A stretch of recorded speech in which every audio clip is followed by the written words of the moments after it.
When a family office, again, a family first considers investing with somebody, a real estate sponsor, what's the first thing that they do in their research? Really, literally the first thing. They hear your name. What's the first thing they're going to do?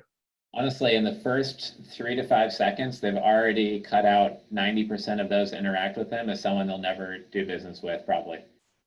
Usually in the first 5 to 10 seconds, somebody comes off as either stressed out or rushing them or rude or unkept, or comes off as amateur by saying their deal has no risk, or for some reason it just seems like not the type of person they want to deal with. That eliminates most people right off the bat.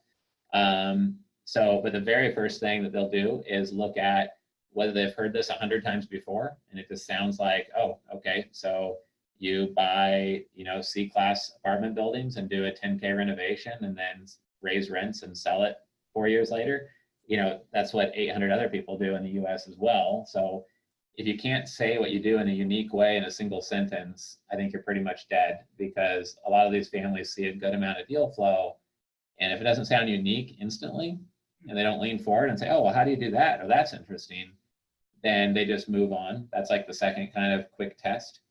And then I think a lot of family offices won't take something more serious than the founder takes it for themselves. So if the founder has a company and they didn't bother to get a logo put together, or they don't bother to have a website, or they can't clearly say what they do in a way that's meaningful and unique, then the family office says, well, why should I waste my time if you really don't care about your own business much? So we just find a good rule of thumb is that no one's going to take your real estate firm more seriously than you take it yourself. So if you're too lazy to put together a website these days, or business cards, or a professional email address, just get out of the industry.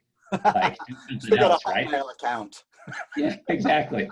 Like, it's laughable to even have to say that, right? But it's like, we get it. Your expertise is real estate, but if you don't care to take one day and 5 to 10K to make it professional, then you shouldn't be in front of me, is what the family office is